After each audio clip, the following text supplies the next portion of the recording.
In 2008, three complete strangers were put together with the hopes of creating the greatest Sony podcast ever heard.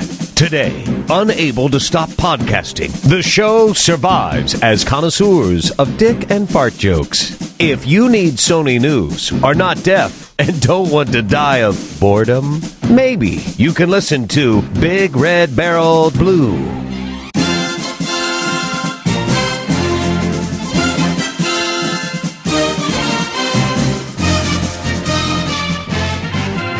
Welcome, everybody, to episode 193 of the Blu Show, episode 23 of the Big Red Barrel PlayStation podcast. Joining you from actually decently... I've already stuck an adverb in there, and I don't know what to put next. Nice temperature, Eugene, Oregon, for the grammatically challenged Eugenians. That's horrible. And that was awkward as hell. You nailed the intro of the show number. I know. I did that smooth, but it's in the low 80s, and I'm happy, and that's all I want to think about. I no longer have triple-digit temperatures here, so I was still a little fried in the brain from that. But anyway, how's it going, Pac-Man? Maybe you can save the show. It's going good. Like you, we are all very happy that it's been raining here. May rain fall wherever rain needs to fall. I know a lot of people out there are still sitting in the drought, which really, really, really sucks. But as far as games go, I'm in a lot more betas and alphas than I usually am. I don't know what it is about this summer, but a bunch of them are European only. So I've switched over to my Azrith PSN handle so that because it's a UK account, and I've been playing basically with guys from the UK and the EU, and it's just sort of weird because it's the same sort of trash talk and ridiculous other stuff that you hear in a shooter in North America, only some of the swear words are different. Like, I don't know why, but I wanted to call everyone I met today a slag. I don't know. They're contaminating you. Have you ever noticed, you said you were in alphas and betas. Most people don't ever get into an alpha, but why is there no, would it be a Charlie? What would be after a beta if there was something before release? Well, I mean, betas now are usually cut up into 2 or 3 different segments of the beta. Closed beta, open beta. Well, usually you have 2 closed betas. You have, the first closed beta is much, much smaller than the second one, and then you have an open beta if you decide to go that way. But same thing with alphas. Like, there's usually a couple iterations of the alphas as well. It doesn't really make sense as far as the alphabet goes. I'm going to protest now. It's sort of like vitamins, Instead of spreading out the vitamins, they're just like, yeah, we're going to have like D 1 through 8 or whatever it is. It's like Final Fantasy numbering is what it is. Yeah, I mean, it doesn't really make sense. But I mean, alphas are probably the only place where beta alpha testing still matters because they're very rough, and the smart companies now have built in applications or whatever in the game. So when you're playing the alpha, you can just press a button and you can bring up a dialogue so that you can put in an error message or you found a bug or you found a glitch.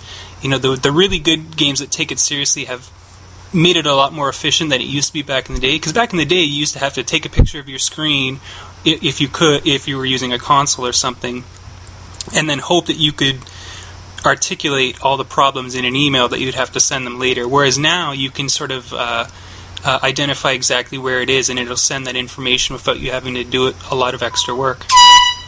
It's cool. I call foul. Also joining us, we have Frawls from San Diego. Frawls, how's it going? What up, bitches? God. What is up with you, Frawls? Sounds so much cooler. Now we are joined by Esme again. That was the longest fucking intro in the existence of the Blu Show. That's why you got a technical foul. Yeah, that hurt my ears. Thank you. I'm deaf. The shot clock ran out. I'm getting banned for doping. I really wish I had like a device that can zap you when you talk too long. So that way it hurts you as well as notifies you. You and all of my ex-girlfriends. TCP/IP shock collar. That's what we need. You and ex-girlfriend. But yeah, here Esmeralda taking over Frawls again because he's trying to get laid. And it's not working, so... Emphasis _ on the trying. Damn, she's already made her predictions. Wow. Well, I mean, that's just a universal fact that's easy to, just to confirm on the fly.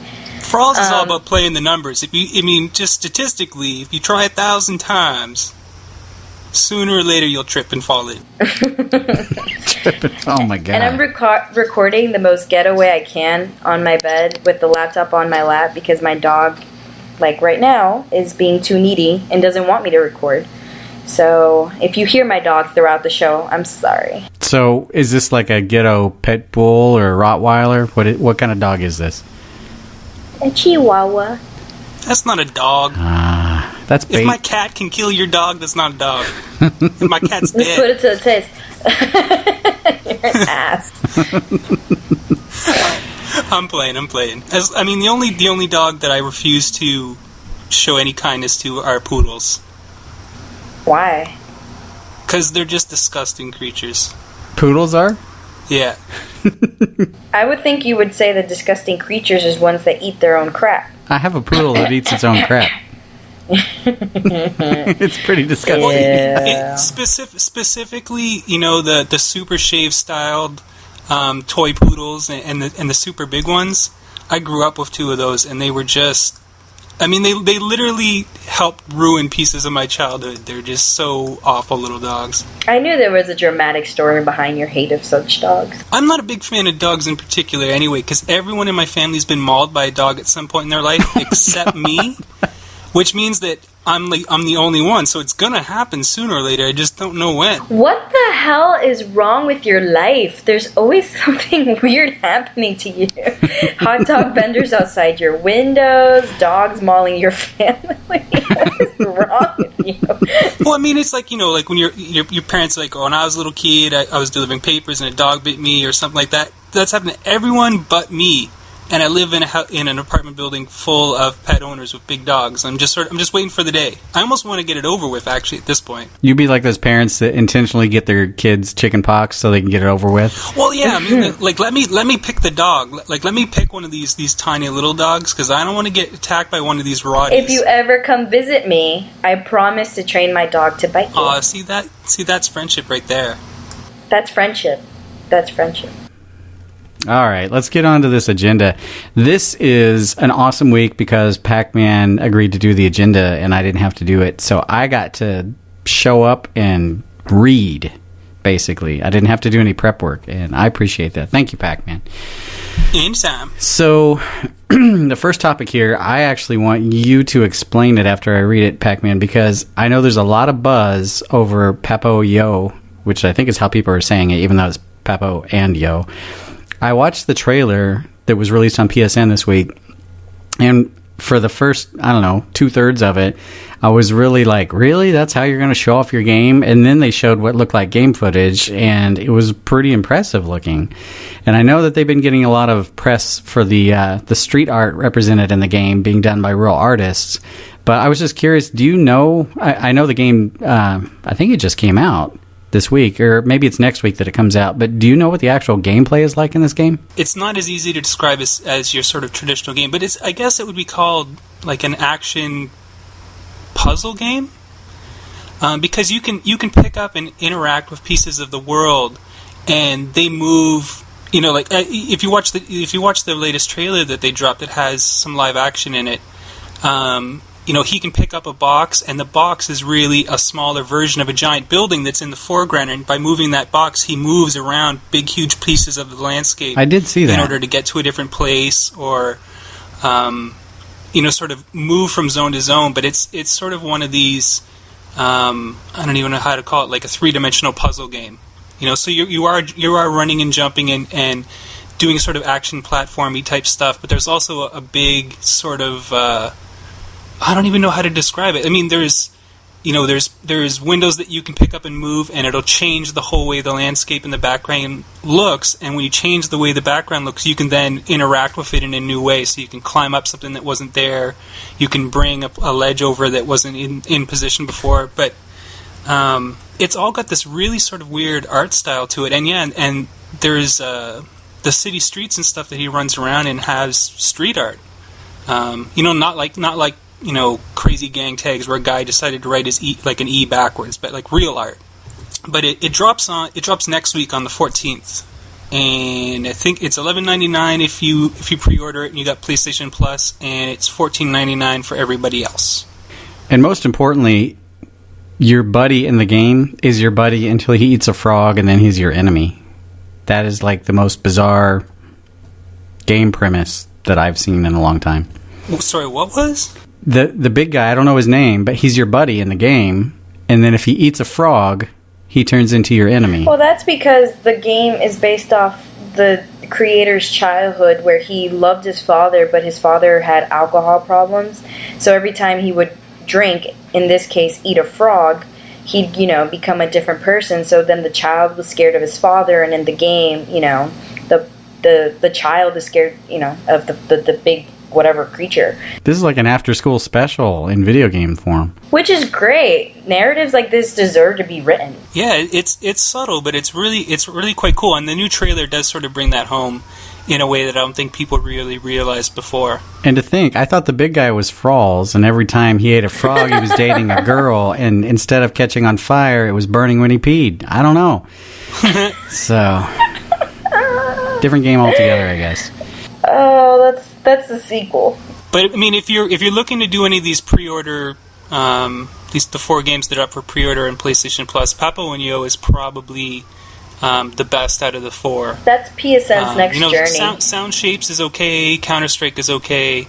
Expendables, I don't think anyone wants that shit. Oh, I'm pretty sure everything but Expendables was okay.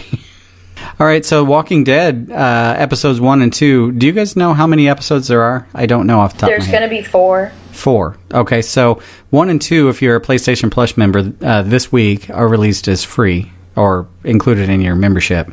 So you can get half the game. That's definitely enough to know whether you really need to be considering buying 3 and 4. Which makes me jealous now that I don't have PSN Plus. Like, it's becoming... I was very cynical at first about PSN Plus, because as I always am about everything. And I really hate that I don't have it now, because... If only there was some way you could have gotten it without paying for it. Yeah, if only I didn't have jerks for friends who didn't give me rides. By the way, I just want to make a quick point that I am balancing my phone right now on my boobs. So this shows my commitment to the show, to improvise as much as possible. Boob balancing only on BRB Blue. I can top that. I'm balancing mine on... Never mind. I knew you were going to go that route. Yeah, so I don't have PSN Plus for free. But The Walking Dead, both episodes that I've played so far, are amazing. Like, it's exactly what I wanted Dead Island to be, which Dead Island did not end up being. It's focused more on story and characters as opposed to... The gameplay's okay, but the story actually makes me regret certain decisions I make earlier. And for a game to make me regret what I've done... It takes a lot. Like, most of the time I don't care what I'm doing. You got to get PlayStation Plus again. I mean, now there's really just the fact that you get those 12 games for... Is it 12 games now? Well, yeah, I think that they're sticking with that number. They're rotating stuff in and out.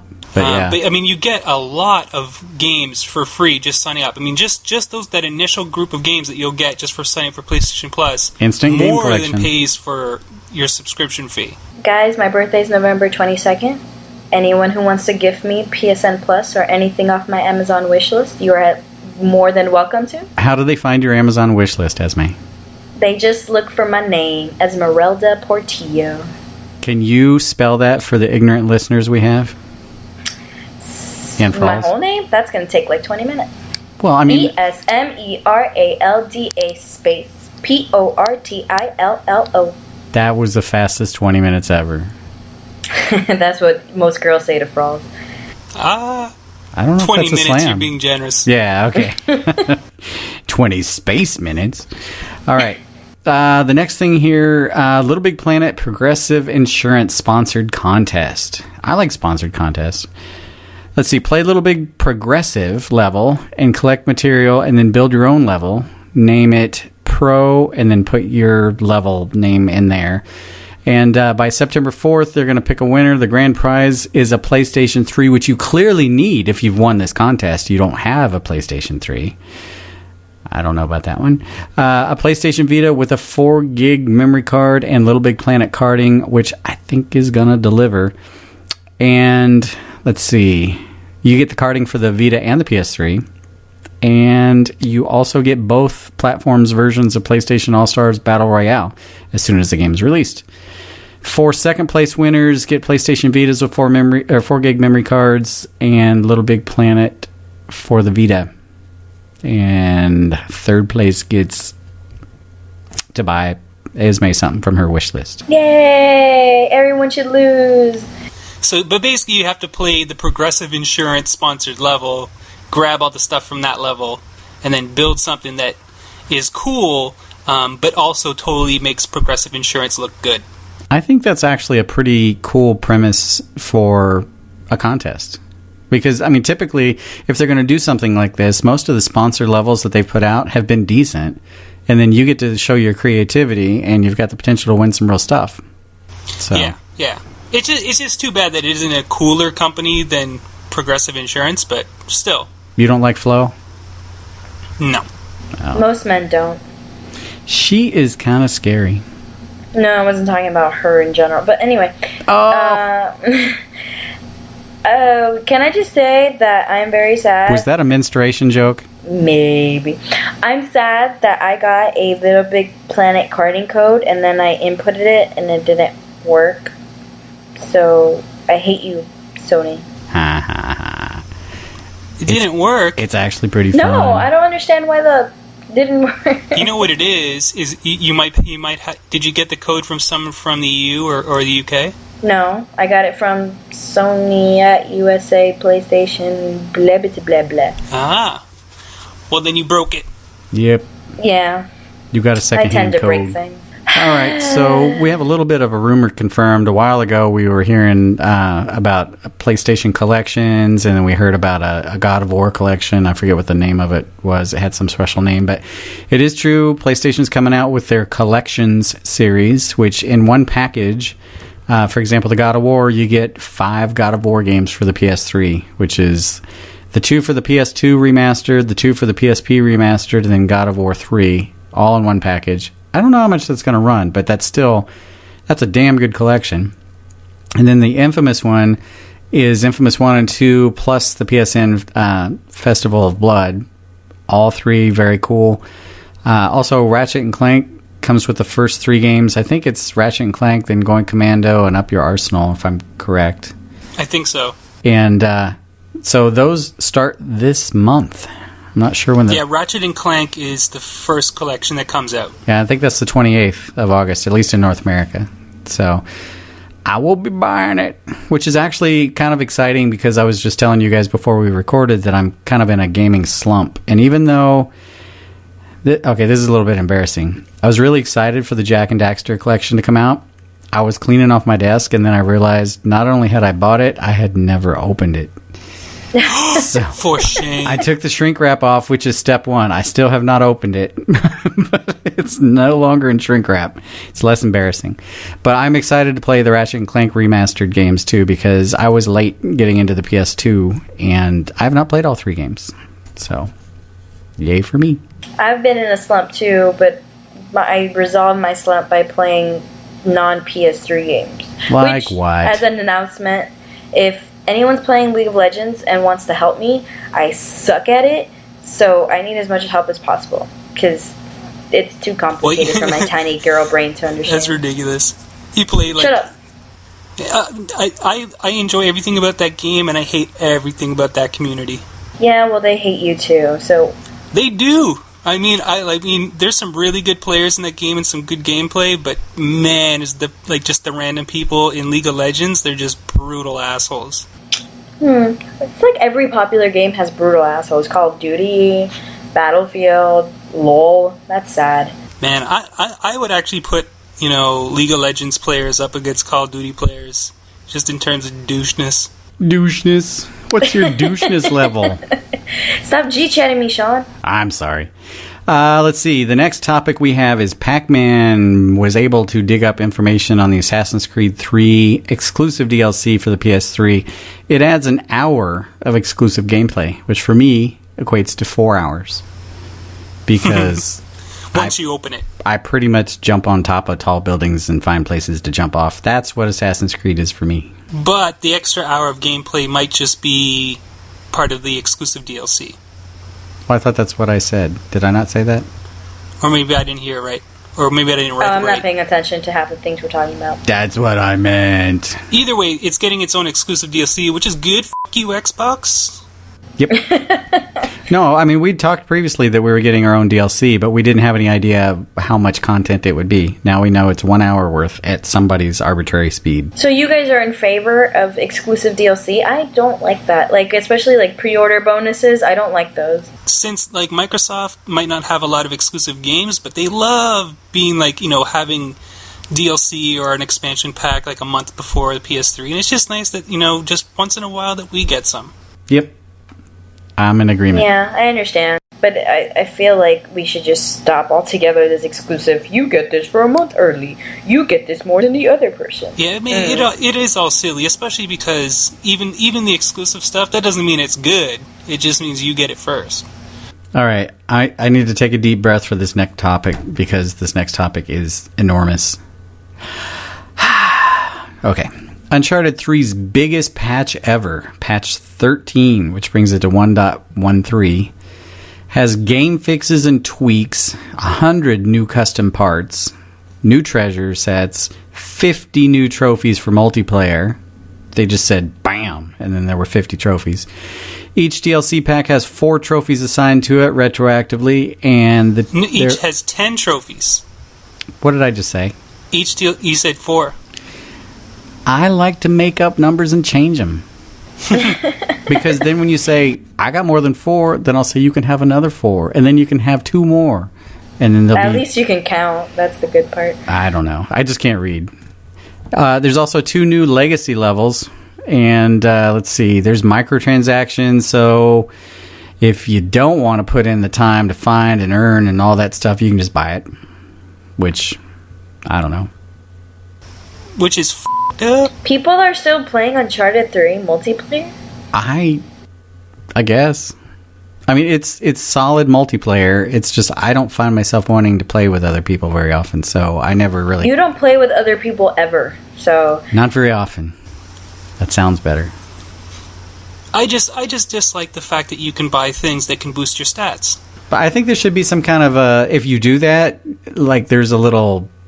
something that hovers over you. Something that clearly identifies I paid for this. A tag that says douchebag all yeah, you do that. So, I don't know. Anyway, last week we reported on the Metal Gear Solid trophy patch coming out in Japan as of last Monday. Well, it turns out we all got it. I turned on my PS3 and I was alerted that not only was it available, it was already downloaded and already installed. And everybody sitting there just like in unison went, oh, and then we wanted to play. So nice. Oh, about that Uncharted thing, they're adding a tournament system where so you can every week there's tournaments and you can play and win stuff. You only get 10 tickets, but if you want to earn more free stuff, you got to buy some tickets to play in the tournaments. $1 million per ticket. U.S. Now, Uncharted 3 is a great game, but microtransactions suck. It's funny that Valve is now participating in it with Team Fortress 2 when they came out like at GDC 2 or 3 years ago that said they would never participate in microtransactions, and then Valve is now all up for it. I'm just saying, in the few years, I'm pretty sure most games will be free to play with microtransactions as a means to get Man, money. free to play is the biggest f***ing lie ever. It's pay to win. There are very, very, very, very few free to play games that are actually balanced in a way that isn't just completely one-sided for the people who and you know what, free to play games, they're not targeting the market the same way $60 titles are. They're targeting the market the way casinos target people.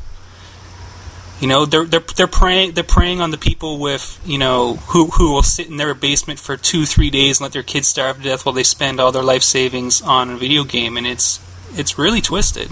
That's an interesting outlook. He's just cynical. Anyway, I think you should put out a shirt that says free to play equals pay to win. it is. I'm sure it's already out there. People would buy it. Maybe not in Canada. Have you ever played Blacklight Retribution, Pac-Man? Yep. Is that also like pay to win? I haven't played it. I haven't played enough of it yet to make a final determination. I got it off of Steam, but I just finished playing. What was it? Vindictus and APB Reloaded. APB Reloaded is just. I mean, I can't believe they brought that game back from the dead, and it still sucks. But there's 3,000 people playing it at any given time of the night. Well, they had no choice. That was the only way they could save it, is by making it free to play with nothing but microtransactions, like deteriorating. But they shouldn't have saved it at all. I mean, it's still a situation where you can buy guns that do more damage and cars that drive faster, which gives you a ridiculous edge. You know what? Throughout the rest of the show, if Rothbar sends me a G-chat message, I'm just going to read it out loud. I'm doing a check right now to find out if Frawls has gotten any yet. He's on his big date that he had to be on, but he's also on Google Talk. On G-chat? Yep. He is not answering. So he's totally not getting some, is what you're saying. I don't know. Anyway, in addition to Metal Gear Solid Trophy Patch being released this week, Metal Gear Solid HD, all those games are hitting the PlayStation Store, which I'm a little stoked because I want to play some Peace Walker. So, Metal Gear Solid 2, Sons of Liberty, Metal Gear Solid 3, Snake Eater HD, Metal Gear Solid Peace Walker. August 28th, you can purchase all three as a collection or pay more if you'd like to pay individually. And they're going to be available across the Vita and PS3, although I believe the only way you can get Peace Walker on the Vita is to get the PSP version. So, and this just in, Frawls, I asked him, get any yet? And he says, just the pinky. Not sure if that's his pinky or the other person's pinky. That's gross. He touched her pinky when she was grabbing like the bread on the table. You're assuming it's a she. Yeah, I'm assuming innocently. I'm not. Oh, wait. The Metal Gear 2 and 3 are available the 21st, and then Peace Walker is available on the 28th, so they're a week apart. Why they got to hold it hostage? Because they know that you guys will be anxiously awaiting. Peace Walker is something that everyone should play. Oh, they want to give it its own spotlight. If they release all three on one day, people will just buy one or two. Well, I gotta say, Peace Walker is probably my favorite after 4. I am looking forward to it. So THQ is in the news. It doesn't look like you mentioned it here, but they just had their first quarter financial results reported after Jason Rubin took the helm and stirred up a hornet's nest. And apparently they beat expectations, giving some credence to the decisions he's made. One of those decisions... Why would the hornet's nest be ruffled? Because he was talking about like changing the nature. He took the DLC for Saints Row the Third and basically said, no, we're not releasing this. Even though we've announced it, we're going to turn it in Saints Row the Fourth or whatever. And changing the nature away from the humor that the fans really were attracted to or were drawn to for the next game. So we're not quite sure how it's going to pan out. And he just made some other... some of the things he said I really thought were smart. Some of the things were a little risky, but I wasn't sure that everybody thought for sure he's doing good. He was doing something, but the financials, they looked good for the first quarter, so let's see. But this next news item is that THQ canceled their work on Guillermo del Toro's Insane and gave the rights back to whoever had them. I don't know if that was Guillermo del Toro himself. Yeah, it was Guillermo del Toro. Which is so unfortunate because I was listening to Irrational Interviews, which I recommend everyone go listen to because they're amazing. And it was him and Ken Levine talking about, games in general. Del Toro's passion for the game industry is phenomenal. Like, just aspiring to have his level of passion for everything is something I want to, I want to meet that expectation just because he knows so much and is a true geek and a true nerd and knows so much about this industry. And to be told, hey, yeah, we're working on your title. Nope, here's your rights back. Work on it by yourself is so sad. But you know what? It probably suffered from the same thing his movies do, is that his ambition often drastically overshoots his budget or his time. I understand that. It's just that when I was listening to the podcast Like, he seems so sure that THQ would meet his expectations, and to find out, a few months later, it's not the case, and they had to return it because maybe it was too much for them to try to meet. It's just sad, and I hope it still comes out, though, because I hate scary games, but I would still buy this in a heartbeat, whatever he's working on. Love Pan's Labyrinth. Love it. Oh, yeah. I don't like to read the movies. Lazy ass. Yep. You don't even have to read the subtitles. You just stare at the weird creatures that are in the game. That's what chat roulette's for. Yeah. Yep. Anyway, Jason Rubin says THQ still has 4 new titles in the work. Turtle Rock Studios, who worked on Left 4 Dead and Counter-Strike. Collision, Bargain Barrel License Games, Crytek. I'm not following this topic, Pac-Man. Oh, okay, those are the developers. Gotcha. So Crytek, Patrice's... I can't even say that. Patrice Desoleil? That's actually pretty close. I don't know. Assassin's Creed. Anyway, those are the devs working on the games. With Darksiders 2, South Park, The Stick of Truth, which I know there's tremendous anticipation for, Metro Last Light, and Homefront 2. Matt and Trey came out and said they're not happy, maybe. Why are they not happy? Because they're just like Del Toro. They have very high expectations. And this is just rumors that I heard from somebody else that's close to, like, they're close to the industry or whatever. And they're saying that they demoed part of the game. And even though they worked on this section of the game for, like, months, they played it once and told the developers scratch it and took it out the game. So if they're making drastic decisions like that, I can just imagine what's, going to be the end result. But I'm still hopeful. But I mean, if 3 of those developers sound like they could deliver good things. I mean, one of them, Collision, they're not really expecting anything great from them. But the other 3 could be tossing out good titles. And, Darksiders 1 sold well. Darksiders 2 will probably sell well. If South Park doesn't completely screw the pooch, that'll sell well. Metro's probably going to make money.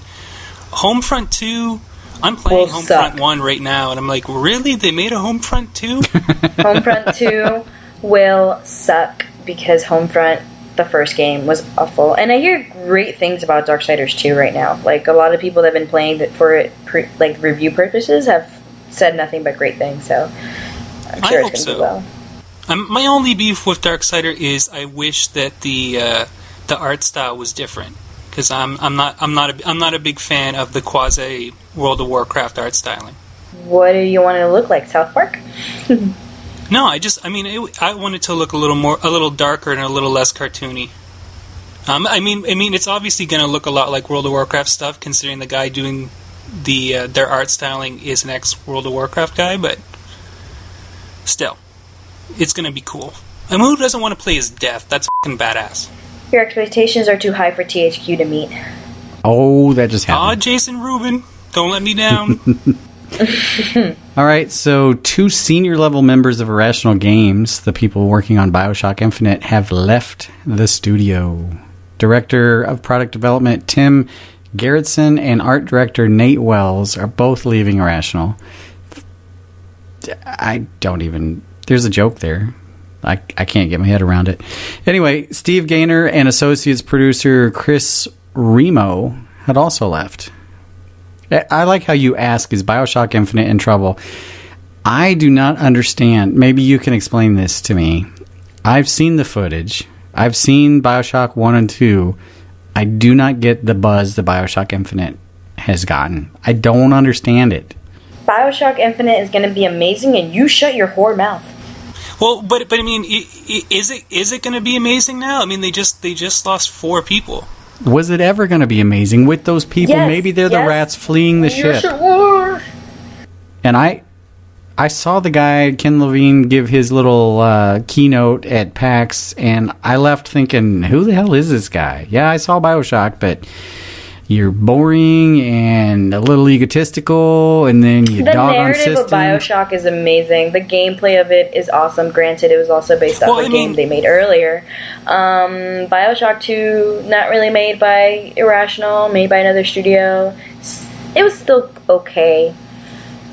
I don't know. I just have high expectations for BioShock Infinite because I love BioShock itself. I have posters in my house from BioShock. So. It's just fun to play a shooter that's, got, you rarely play a shooter because it's got its own sort of art style, but BioShock has a special something that just makes it look cool, and the powers and everything else add an extra layer instead of it just being your normal like run and gun shooter. The morality system isn't just good or bad. Like with using the Little Sisters the way they did was more took it a step further than just hey, pick this option in conversation. I don't know. I just love BioShock, and I'm biased, and I'm still hopeful for BioShock Infinite, but having 4 lead people, they should name it Bias Shock. Because you're biased. You are. You're like, I'm so excited for this game because I liked the first game and the second game wasn't a turd, so the third game's got to be amazing. This isn't technically the third game in the series because BioShock Infinite does not relate to BioShock 1 and 2. Okay, so we just wrapped the first game's name onto this, but it's completely separate. You still got to be excited. And we're going to support Move. We're going to support Move in the Vita. Shut up, old man. But hearing people leave, it reminds me a lot of... It gives me that Davy Jaffe feeling like, yeah, I'm not really going to see this through. It's funny you say that because I was thinking David Jaffe in the matter of... He delivered a really good game a while back, and then there was a sequel that was kind of related to him, but not really, and it was good, but it wasn't really attributed to him. And then you're like, now that I look at what he's actually done, why should I be excited anymore? I mean, he's actively tarnished his legacy himself. I'm talking about Jaffe. I thought it was so. I know. I thought. Like for God of War 2 and 3, the reason why he left in the first place is just because he left for 2. I know, it's just because he didn't have the say that he was able to anymore. Like he made God of War what it is because he was given creative control. It was taken away for 2. That's why he left. And so what's not to say that, like 2 and 3 just didn't come out the way he wanted to because he didn't get to have the say that he wanted to. I'm just saying he also did Calling All Cars, and he did the PS2 remake of Twisted Metal Head On, and then he did Twisted Metal for the PS3. He's at best even in terms of really good games and not really good games. If you put them on a teeter-totter and weigh them against each other, he's on the losing. But he's one of those people who loves to give speeches and keynote addresses I do like hearing and blog and everything. I mean, he's like, Peter Molyneux gets lots of love by people, and I've liked 2 games he's made, and they were over a decade ago. I like Dave Jaffe as the persona that he is, but what he stands in the industry, but I think he's an absolute jackass. Reading his Twitter feed, I had to unfollow him after a while because I was just like, the you say is smart, but you say it in a douchebaggy way that I just can't take you seriously. I can't. And Cliffy B's the same way too. We've got a couple topics left here. Scott Pilgrim vs. the World, the game, has a second DLC pack after how long, Pac-Man? 2 years. That's not letting something die. They don't want it to die. That's like, really? We made a game. You didn't know that? Buy it, and then buy this DLC, please. But the DLC adds multiplayer. That's so sad. I heard good things about it. I bought it because all the kids in my house were excited, and then they played it for like a half an hour, and were like, let's play something else. Oh, really? I'm sure there's someone out there who's like, man, I can't wait to play online. I did have someone on my Twitter feed say, I was just playing this earlier today with my daughter, and now I get multiplayer. So there's at least that one. Well, that's true. The DLC adds multiplayer. So for those 2 people, which is the whole point. Yeah. Well, it adds online multiplayer. Yes, online. Oh, really? It's not even. Well. Well, I mean, there was already local multiplayer before. Oh, okay. Well, I never got to play. So you get new multiplayer, and you get Wallace as a playable character. And it comes out August 19th for the Xbox Live Arcade version. The PSN version is AWOL. Well, they said for sure it's coming out on the PS3. There is no confirmed date. So we can assume that maybe it's the same day, but they haven't said that outright anywhere. They will not complete it until the year 2450, but by then they will have a time machine, so it's all good. And then we'll find out that we just went to Total Recall and it's all f***ed up. Yep. Oh, let's not talk about Total Recall, considering that awful remake. I watched it. It is really, really, like, you could just cut out the cool action scenes. The movie is about 25-30 minutes long, and the rest of it is just total like, whoever thought about making a Total Recall PG-13 needs to be kicked in the balls. The reason I didn't say anything is because I know that Rothbar has to get to the next topic. And Pac-Man just takes the pause. I was like, alright, I need to talk more. I'm going to throw it out there. DayZ is now a standalone game. I'm done with the main topics. Yay! Oh, Pac-Man told me I couldn't talk about it, but it doesn't matter because Sean already talked about it. Woo! I printed out my agenda and you sent me the topics too. All right, we got a couple rumors, which I think by default you have to do the intro to, Esme. Oh, come on. The LA style rumors, I bet Esme can fit inside a Magnus Lines condom edition. I bet you could too. Let's see. Thief 4 is launching on next-gen consoles in 2013. Let me see how many f***s were given. 0. Stealth action title from IDOS is set to release in late 2013 and will coincide with the launch of Microsoft's Xbox 360 successor. Sounds legit. Yeah, it sounds legit. Well, we already know. I mean, it's already been leaked that Thief 4 is already in development. So I do have to say they're retarded if they call it Thief 4. They need to call it Thief and then some subtitle without a number if they want to get people to buy it. Yeah, when you add a number to it, I feel like I have to play the first games, and if I haven't, then I most likely won't pick up your game. But the thing is, the first games are so old now. I mean, Thief is what they could just call it Thief. They do that. Yeah, they should just let it be a reboot or whatever they want to do. But Thief was there before all the other sort of sneaky, acrobatic-y type games. I mean, it was, the grandfather of Assassin's Creed and all those similar games. So what better deliver, or it's going to be the end of the Thief line. Also, games with large numbers in the sequel. Mafia 3 is in the works for the PlayStation 4 and the next Xbox. 2013 release was originally planned for this generation. We've talked about our suspicion that some of these games were coming in at the tail end of the 360 and the PS3, and they got bumped to the next generation. So I sounds totally believable to me. I think it's probably not alone in getting bumped to the next gen. Yep, they both sound legit. Yep. All right, we got some shout-outs. Damn, this is a Canadian edition. So if I could actually do a Canadian accent, pretend I was doing it. Zero Requiem 343. I want to give a shout-out to Depot Demolisher and Assorted Porpoise. That's not assorted porpoises. That's a sorted porpoise. So, there you go. Esme? Quick question before I make my shout out. Is Canuck a bad term to call an actual Canadian, or is that a term of endearment? It does. No, it's not. It's not a bad thing. Okay, because I read on Urban Dictionary it's a bad thing for us Americans to call you guys Canuck. If you put a T in the middle of it, very different story. Yeah, that's actually a tough maneuver to pull off. I'm gonna call everyone back. No, but Canadians refer to other people as Canucks, so yeah, it's cool. Okie dokie. So, want to give shout outs to my Canucks. Morph Dog 3, Dr. G Peds, DOZZE 17. Bitches. Nice. Pac-Man? And I'd like to give a shout out to Matt's alter ego, Amber Sparks, Jib 2233. Shout out to Remster and Perpetual Mind, Hungry Snake, Vladimir Ledoux, and Nighthawk Abba 14. Do we need a moment of silence for Remster's PS3? Yeah, Remster is now Sans PS3, so she's got to have to hope that somehow, some way, a PS3 comes her way before Christmas. Okay, so a moment of silence.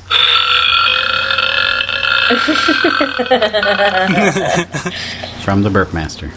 That's officially how they do it at funerals now. Moment of silence. And Gamer Night Details, we have a Gran Turismo 5 event August 17th, 11 p.m.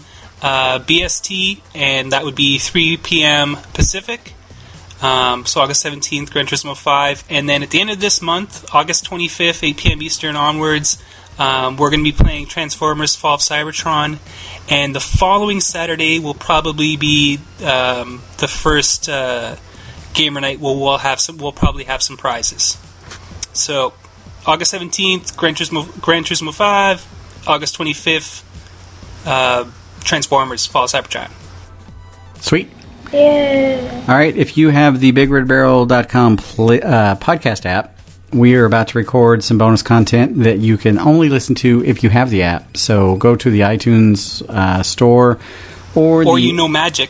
Or you know Magic, or you live in the U.S. and can go to the Amazon Android store to download it there. It's $3. Gets you some extra content from the Big Red Barrel podcasts. All right, so we are going to see you guys next week. Fralls might decide to show up. Depends on how this date goes. I don't know how Rothbart's going to see you all next week. That's crazy. That's some magic. I'm not going to hear or see you guys, but I'll pretend that you were hearing. I paid for the Voyeur app. My podcast app actually hooks up to everybody else's phone's camera, so I can see them. So you get to see a lot of people's inside pockets? Yeah. Look how minty your pocket is. Filthy. Yep. So, anyway, that is it for this week. Stay frosty, everybody.